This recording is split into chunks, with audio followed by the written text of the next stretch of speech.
ನಮಸ್ಕಾರ ವೀಕ್ಷಕರೇ, ಶ್ರೀಗರಿ ವಾರ್ತೆಗರಿಗೆ ಸ್ವಾಗತ. ನಾನು ನಿಮ್ಮ ಗ್ರಹೇಶ್ವರ ಗಾರ್ಡಿಗೇಂದ್ರ. ದಿನಾಂಕ ಮೇ 16, 2026ರಂದು ಬೆಂಗಳೂರಿನ ನಿವಾಸಿ ಡಾಕ್ಟರ್ ಪ್ರದೀಪ್ ಕೃಷ್ಣ ಹಾಗೂ ಡಾಕ್ಟರ್ ಪೂಜಾ ಪ್ರದೀಪ್ ತಮ್ಮ ಪುತ್ರಿ ಆರಾಧ್ಯಳ 5ನೇ ವರ್ಷದ ಹುಟ್ಟುಹಬ್ಬದ ಅಂಗವಾಗಿ ಮೈಸೂರಿನ ಶ್ರೀರಾಂಪುರದಲ್ಲಿರುವ ನವಚೇತನ ಬಸವೇಶ್ವರ ಟ್ರಸ್ಟ್ ವಿಶೇಷ ಮಕ್ಕಳ ಶಾಲೆಗೆ ಸುಮಾರು 1 ಲಕ್ಷ ರೂಪಾಯಿ ಮೌಲ್ಯದ ವಿವಿಧ ಗೃಹೋಪಯೋಗಿ ವಸ್ತುಗಳು ಹಾಗೂ ದಿನಸಿ ಪದಾರ್ಥಗಳನ್ನು ದೇಣಿಗೆಯಾಗಿ ನೀಡಿದರು. ಸಮಾಜ ಸೇವಕ ಹಾಗೂ ಮೈಸೂರು ಜಿಲ್ಲಾಡಳಿತದ ಕನ್ನಡ ರಾಜ್ಯೋತ್ಸವ ಪ್ರಶಸ್ತಿ ಪುರಸ್ಕೃತ ಎಸ್ ರಂಗನಾಥ ನೇತೃತ್ವದಲ್ಲಿ ನಡೆದ ಈ ಕಾರ್ಯಕ್ರಮದಲ್ಲಿ ಮೈಸೂರು ನಗರಾಭಿವೃದ್ಧಿ ಪ್ರಾಧಿಕಾರದ ಮೂಡಾ ಮಾಜಿ ಅಧ್ಯಕ್ಷ ಎಚ್ ವಿ ರಾಜೀವ್ ಉಪಸ್ಥಿತಿಯಲ್ಲಿ ರೆಫ್ರಿಜರೇಟರ್, ಟಿವಿ, ಮಿಕ್ಸಿ ಹಾಗೂ ದಿನಸಿ ಪದಾರ್ಥಗಳನ್ನು ಶಾಲಾ ಮಂಡಳಿಗೆ ಹಸ್ತಾಂತರಿಸಲಾಯಿತು. ಟ್ರಸ್ಟ್ ಅಧ್ಯಕ್ಷ ಮರಿಗೌಡ, ಸಂಜೆ ಸಮಯ ಪತ್ರಿಕೆಯ ಮೈಸೂರು ಸಂಪಾದಕ ಶ್ರೀಮತಿ ಸ್ವಾತಿ, ಶೇಷಪ್ರಸಾದ್, ವಿಶ್ವನಾಥ್, ಪ್ರಶಾಂತ್, ಶಾಲೆಯ ಸಿಬ್ಬಂದಿ ವರ್ಗ ಸೇರಿದಂತೆ ಹಲವರು ಭಾಗವಹಿಸಿದ್ದರು. ಅಧಿಕಾರಿ ವರ್ಗದವರೇ, ಸಿಬ್ಬಂದಿ ವರ್ಗದವರೇ, ಪ್ರೀತಿಯ ಮಕ್ಕಳೇ, ಈ ದಿವಸ ನಮಗೆ ಸಂಸ್ಥೆ ಇಲ್ಲ ಎಲ್ಲಿದೆ ಅಂತ ನಮಗೇನು ಗೊತ್ತಿರಲಿಲ್ಲ. ಕಳೆದ ವಾರ ನಮ್ಮ ಮನೆಯವರು ಯಾವುದೋ ಒಂದು ಸಮಾರಂಭಕ್ಕೆ ಹೋದಾಗ ನಿಮ್ಮ ಸಂಸ್ಥೆ ಬಗ್ಗೆ ಗೊತ್ತಾಯಿತು. ಸೊ ನಮ್ಮಿಂದ ಏನು ಸಾಧ್ಯನೋ ನಮ್ಮ ಒಂದು ವೈವಾಹಿಕ ಜೀವನದ 50 ವರ್ಷ ಪೂರ್ಣಗೊಳಿಸಿದ ಒಂದು ನೆನಪಿಗಾಗಿ ನಮ್ಮಿಂದ ಒಂದು ಸಣ್ಣ ಕಿರುಕಾಣಿಕೆಯನ್ನು ನಿಮ್ಮ ಸಂಸ್ಥೆಗೆ ಅರ್ಪಿಸ್ತಾ ಇದ್ದೀವಿ. ಎಲ್ಲ ಮಕ್ಕಳು ನೀವು ವಿದ್ಯಾವಂತರಾಗಿ, ಸಾಧ್ಯವಾದಷ್ಟು ವಿದ್ಯಾವಂತರಾಗಿ ನಿಮ್ಮ ಕೆಲಸಗಳನ್ನು ನೀವು ಮಾಡಿಕೊಳ್ಳಿ ಅಂತ ಆ ಭಗವಂತನಲ್ಲಿ ಹಾರೈಸ್ತೇನೆ. ಅಧ್ಯಕ್ಷರು ಹಾಗೂ ರಂಗನಾಥ್ ಸರ್ ಸಮಾಜ ಸೇವಕರು, ಅನಿಲ್ ಕುಮಾರ್ ಸಂಜೆ ಸಮಯ ಸಂಪಾದಕರು ಹಾಗೂ ಶೇಷಪ್ರಸಾದ್ ಸರ್, ಪ್ರಶಾಂತ್ ಸರ್, ವಿಶ್ವನಾಥ್ ಸರ್ಗೆ ನಮ್ಮ ಶಾಲೆಯ ಅಧ್ಯಕ್ಷರ ಪರವಾಗಿ ಹಾಗೂ ನಮ್ಮ ಶಾಲೆಯ ಸಿಬ್ಬಂದಿಯ ಪರವಾಗಿ ಹಾಗೂ ಮಕ್ಕಳ ಪರವಾಗಿ ಸ್ವಾಗತವನ್ನು ಬಯಸ್ತಾ ಇದ್ದೀನಿ.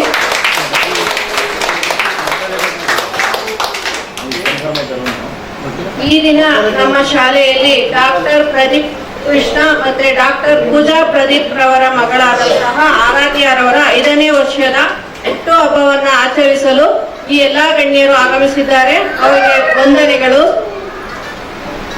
ಇವರು ಪ್ರತಿ ವರ್ಷನೂ ಈಗ 3 ವರ್ಷದಿಂದ ಆರಾಧ್ಯರ ಬರ್ತ್ಡೇಯನ್ನ ಇಲ್ಲೇ ಆಚರಿಸ್ಕೊತಾ ಇದ್ದಾರೆ.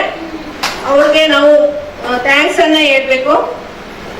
ಮೊದಲನೇ ವರ್ಷ ಸ್ಟವ್ ಕೊಡ್ಸಿರೋ, 2ನೇ ವರ್ಷ ನೀವೆಲ್ಲ ಕೂತಿರುವಂತಹ ಚೇರ್ಗಳು ಕೊಡ್ಸಿದ್ದಾರೆ. ಮತ್ತೆ ಈಗ ನಮ್ಮ ಶಾಲೆಗೆ ತುಂಬಾ ಅವಶ್ಯಕವಾಗಿ ಬೇಕಾಗಿತ್ತು ಫ್ರಿಡ್ಜು. ಈಗಿರುವಂತಹ ಫ್ರಿಡ್ಜು ತುಂಬಾ ಲೀಕೇಜ್ ಆಗ್ತಾ ಇದೆ. ಹಾಗಾಗಿ ಫ್ರಿಡ್ಜು, ಟಿವಿ ಮತ್ತೆ ಮಿಕ್ಸಿಯನ್ನ ಈ ವರ್ಷ ಕೊಡ್ಸಿದ್ದಾರೆ.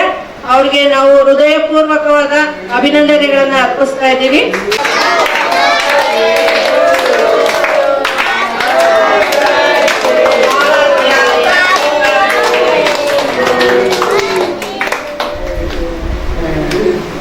ಪ್ರತಿ ವರ್ಷನೂ ಸಹ ನಮ್ಮ ಶಾಲೆಯಲ್ಲಿ ಅವರು ಹುಟ್ಟುಹಬ್ಬವನ್ನು ಆಚರಿಸ್ಕೊಳ್ಳಿ ಅಂತ ಹೇಳಿ ನಾವು ಎಲ್ಲರ ಪರವಾಗಿ ಕೇಳ್ಕೊತಾ ಇದ್ದೀವಿ.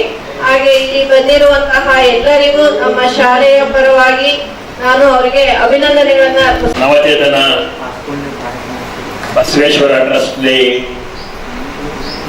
ವಿಶೇಷ ಚೇತನ ಮಕ್ಕಳ ಶಾಲೆಯಲ್ಲಿ ಈ ದಿನ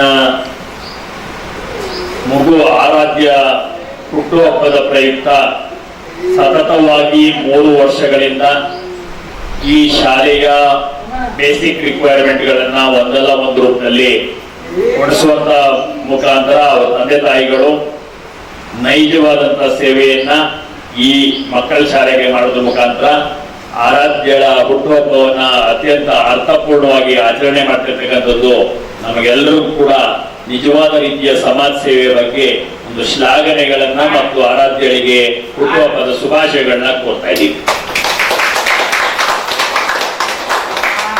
ಒಂದ್ ಕಡೆ ಆರಾಧ್ಯನ ಹುಟ್ಟುಹಬ್ಬವನ್ನ ಅರ್ಥಪೂರ್ಣವಾಗಿ ಮಾಡಬೇಕು ಅಂತ ಅವ್ರ ತಂದೆ ತಾಯಿಗಳು ಯೋಚನೆ ಮಾಡಿದ್ರೆ, ಅದನ್ನ ನೈಜವಾದಂತ ಅವಶ್ಯಕತೆ ಇರ್ತಕ್ಕಂಥ ಇಂಥ ಒಂದು ಸ್ಥಳಕ್ಕೆ ತಲುಪಬೇಕು ಅನ್ನುವಂಥ ದೃಷ್ಟಿಕೋನದಲ್ಲಿ ಮಿತ್ರ ರಂಗನಾಥ್ ವಿಶೇಷವಾಗಿ ಈ ಕೊಂಡಿ ಮಾಡೋ ಪ್ರಯತ್ನವನ್ನ, ಇಲ್ಲಿ ಆಗಿರ್ತಕ್ಕಂಥ ಒಳ್ಳೆ ಕೆಲಸವನ್ನ ಪೋಷಕರಿಗೆ ತಿಳಿಸಿ ಅವ್ರು ಒಮ್ಮೆಯೂ ಇಲ್ಲಿ ಬರದೆ ಹೋದ್ರು ಕೂಡ ಇಲ್ಲಿ ಎಲ್ಲವೂ ಚೆನ್ನಾಗಾಗ್ಲಿಕ್ಕೆ ಇದಿದೆ ಅನ್ನುವಂತ ವರದಿಯನ್ನ ಕೊಟ್ಟು ಇಲ್ಲಿಗೆ ಸತತ 3 ವರ್ಷಗಳು ಸಹಾಯ ಮಾಡಕ್ಕೆ ರಂಗನಾಥ್ ಪ್ರಮುಖವಾಗಿ ಕೊಂಡಿಯಾಗಿ ಕಾರಣಕರ್ತನಾಗಿದ್ದಾನೆ.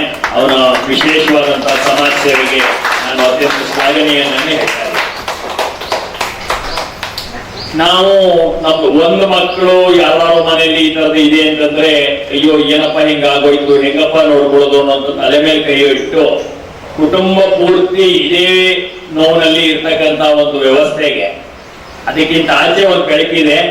ಆ ಒಂದು ಮಗುವಿನ ನೋವು ಜೊತೆಗೆ ಬೇರೆ ಎಲ್ಲ ಮಗುವಿನ ನೋವುಗಳನ್ನ ನಾನು ಹೋಗಲಾಡಿಸಬಲ್ಲೆ, ಆ ಪ್ರಯತ್ನವನ್ನ ಕಿಂಚಿತ್ ಮಾಡ್ತೀನಿ ಅನ್ನುವಂಥ ಚಿಂತನೆಯನ್ನ ಮಾಡಿದಂಥವ್ರು ಮರಿಗೌಡರು. ಅವರ ಕುಟುಂಬದ ಒಂದು ಮಗುವಿಗೆ ಈ ರೀತಿ ಆದಾಗ ತಾವು ಸ್ಥಿತಿವಂತರೇನಲ್ಲ, ಬೇರೆ ದೊಡ್ಡ ಉದ್ಯಮಿ ಅಲ್ಲ, ದೊಡ್ಡ ಬೇರೆ ಬೇರೆ ಕಾರ್ಯಕ್ರಮಗಳಲ್ಲಿ ವಿಶೇಷವಾಗಿ ಹಣ ಗಳಿಸೋರಲ್ಲ, ಆದ್ರೂ ಕೂಡ ತನ್ನ ಕುಟುಂಬದ ಒಂದು ಕುಡಿಯ ನೋವನ್ನ ಅರ್ಥ ಮಾಡಿಕೊಂಡು ಇದೇ ರೀತಿ ಬೇರೆ ಬೇರೆ ಕುಟುಂಬದಲ್ಲಿ ಇರ್ತಕ್ಕಂಥ ಮಕ್ಕಳುಗಳಿಗೆ ಅದು ಹೊಸ ಸೌಲಭ್ಯಗಳ ಮುಖಾಂತರ ಈ ಬದಲಾವಣೆಯನ್ನು ತರಬೇಕು ಅಂತ ಹೇಳ್ಬಿಟ್ಟು ನವಚೇತನ ಅನ್ನುವಂತ ಹೆಸರು. ಚೇತನ ಅಂದ್ರೆ ಹುರುಪು, ನವಚೇತನ ಅಂದ್ರೆ ಹೊಸ ಹುರುಪು. ಹೊಸ ಹುರುಪನ್ನ ಎಂದೂ ಹಳೆದಾಗಲ್ಲ, ಅದು ಹುರುಪು ಯಾವಾಗಲೂ ಹೊಸದಾಗಿ ಇರುವ ರೀತಿಯಲ್ಲಿ ಮರಿಗೌಡರು ಈ ಶಾಲೆಯನ್ನ ಪ್ರಾರಂಭ ಮಾಡಿದಾಗಿಂದನೂ ಕೂಡ ಒಂದಲ್ಲ ಒಂದ್ ರೀತಿ ಒಬ್ಬರೆಲ್ಲ ಒಬ್ಬರು ಸಂಪರ್ಕ ಮಾಡಿ ಏನೆಲ್ಲ ಸಾಧ್ಯ ಇದೆಯೋ ಅದನ್ನ ಮಾಡದೇ ಜೀವನದ ಆದ್ಯತೆ ಅಂತ ಅವತ್ತಿಂದ ಇವತ್ತವರೆಗೂ ಅದೇ ದಿಕ್ಕಿನಲ್ಲಿ ಹೆಜ್ಜೆ ಹಾಕೊಳ್ತಾ ಯಾರ್ಯಾರು ಪ್ರಮುಖರು ಪರಿಚಿತರಿದ್ದಾರೆ, ಯಾರ್ಯಾರು ಒಳ್ಳೆಯವರು ಗೊತ್ತಿದ್ದಾರೆ, ಯಾರು ಸಹಾಯ ಮಾಡ್ತಾರೆ ಅವ್ರನ್ನೆಲ್ಲರನ್ನೂ ಸಂಪರ್ಕ ಮಾಡಿ ಈಗ 5 ಗುಂಟೆ ಜಾಗನೂ ಬೇರೆ ಅದಕ್ಕೆ ಮಾಡಿ ಶಾಶ್ವತವಾದ ಒಂದು ಶಾಲೆಯನ್ನ ನಡೆಸಬೇಕು. ಅದು ಸುದೀರ್ಘವಾಗಿ ಸಮಾಜ ಸೇವೆ ಮಾಡಬೇಕು. ಇಂಥ ಮಕ್ಕಳುಗಳು ಮನೇಲಿ ಕೂತ್ರೆ ಅವರಿಗೆ ಏನು ಹೇಳ್ಕೊಳ್ಳೋಕ್ ಸಾಧ್ಯ ಆಗಲ್ಲ, ನೋಡ್ಕೊಳ್ಳೋಕ್ಕೂ ಸಾಧ್ಯ ಆಗಲ್ಲ. ಒಂದು 8 ಗಂಟೆ ಈ ಒಂದು ಶಾಲೆಯ ವಾತಾವರಣದಲ್ಲಿ ಅದೇ ರೀತಿ ಎಲ್ಲ ಮಕ್ಕಳ ಜೊತೆ ಸೇರಿ ಉತ್ತಮವಾದಂತಹ ಶಿಕ್ಷಕಗಳನ್ನ ಹಾಕೊಂಡು ಅವರಿಗೆ ತರಬೇತಿಯನ್ನು ಕೊಡುತ್ತಾ ಮಿನಿಮಮ್ ಲರ್ನಿಂಗ್ ನ ಕಲಿಸೋದ್ರ ಮುಖಾಂತರ ಒಂದು ಒಳ್ಳೆಯ ವಾತಾವರಣ ನಿರ್ಮಾಣ ಮಾಡಬೇಕು ಅನ್ನುವಂತ ದಿಕ್ಕಿನಲ್ಲಿ ಸತತವಾಗಿ ಶ್ರಮ ಪಡ್ತಾ ಇರ್ತಕ್ಕಂಥ ಮಾನ್ಯ ಮರಿಗೌಡರು ಕೂಡ ವಿಶೇಷ ಅಭಿನಂದನೆಗಳನ್ನ ಸಲ್ಲಿಸುತ್ತಿದ್ದೇವೆ. ಒಂದು ಕಾರ್ಯಕ್ರಮವನ್ನ ಇವೆಲ್ಲ ಮಾಡೋದಕ್ಕೆ ನನಗೆ ಪ್ರೇರಣೆ ಅಂತ ಹೇಳಿದ್ರೆ ನಮ್ಮ ರಾಜೀವ್ ಸರ್. ಅವ್ರು ಮಾಡುವಂತಹ ಸಾಮಾಜಿಕ ಕೆಲಸಗಳು, ಸಮಾಜದಲ್ಲಿ ನಡೆಯುವಂಥ ಎಷ್ಟು ವಿಚಾರಗಳನ್ನ ಇಟ್ಕೊಂಡು ಸಮಾಜಕ್ಕೆ ಒಳ್ಳೊಳ್ಳೆ ಕೆಲಸಗಳು ಮಾಡ್ತಾರೆ, ಅವರು ನೋಡಿ ನಾನು ಕಲ್ತಿರೋದು ವಿನಃ ನಾನೇ ಕಲ್ತಿದ್ದಲ್ಲ. ಹಾಗಾಗಿ ಇದಕ್ಕೆ ಮೊದಲನೇದಾಗಿ ನಮ್ಮ ರಾಜೀವ್ ಸರ್ಗೆ ಮೊದಲನೇದಾಗಿ ಅಭಿನಂದನೆಗಳನ್ನ ತಿಳಿಸ್ತೀನಿ. ಹಾಗೆ ಇದು ಡಾಕ್ಟರ್ ಪೂಜಾ ದಂಪತಿಗಳು 5ನೇ ವರ್ಷ ಇದೊಂದು ಹುಟ್ಟುಹಬ್ಬದ ಕಾರ್ಯಕ್ರಮವನ್ನು ಮಾಡಬೇಕು, ಈ ಥರ ಮಾಡಬೇಕು ಅನ್ನೋ ಕಾನ್ಸೆಪ್ಟನ್ನು ಮಾಡ್ಕೊಂಡಾಗ ನಮ್ಮ ಈ ಮೂರನೇ ವರ್ಷ ಈ ಶಾಲೆಯಲ್ಲಿ ಮಾಡ್ತಾ ಇದ್ದೀವಿ. ಏನಪ್ಪ ಅಂದರೆ ಈ ಮಕ್ಕಳಿಗೆ ಏನು ಅವಶ್ಯಕತೆ ಇದೆ ಅದನ್ನು ತಲುಪಿಸೋವಂಥ ಒಂದು ಸಣ್ಣ ಕೆಲಸವನ್ನು ಮಾಡ್ತಾ ಇದ್ದೀನಿ ಅಷ್ಟೇ. ಅದು ಬಿಟ್ಟರೆ ಬೇರೆ ಇನ್ನೇನು ಮಾಡ್ತಾ ಇಲ್ಲ. ಮುಂದಿನ ದಿನಗಳಲ್ಲಿ ಎಲ್ಲರೂ ಸಹಿತ ಈ ಶಾಲೆಗೆ ಬಂದು ಸಹಾಯವನ್ನು ಮಾಡಿ ಅಂತೇಳಿ ಕೇಳ್ಕೊತೀನಿ. ಇಷ್ಟು ಮಕ್ಕಳನ್ನ ಒಂದು ಕಡೆ ಸೇರಿಸಿ ನೀವು ಈ ಸಾಕ್ತಾ ಇರೋದು ಅಥವಾ ಅವ್ರ ಬೆಳವಣಿಗೆಗೆ ಅನುಕೂಲ ಆಗ್ತಾ ಇರೋದು ಅತ್ಯಂತ ತುಂಬ ಶ್ಲಾಘನೀಯವಾದಂಥ ವಿಷಯ. ಇದಕ್ಕೆ ನಾನು ಮರಿಗೌಡರಿಗೆ ಮತ್ತು ಅವರ ಸಂಸ್ಥೆಯ ಎಲ್ಲ ಸಿಬ್ಬಂದಿಗೆ ಧನ್ಯವಾದಗಳನ್ನು ಮತ್ತು ಅಭಿನಂದನೆಗಳನ್ನು. ಮತ್ತೆ ಮುಂದಿನ ವಾರ್ತೆಗರಿಯಲ್ಲಿ ಭೇಟಿಯಾಗೋಣ. ಶ್ರೀಗರಿ, ನಿಮ್ಮ ಮನದಾಳದ ಗರಿ. ನಮಸ್ಕಾರ.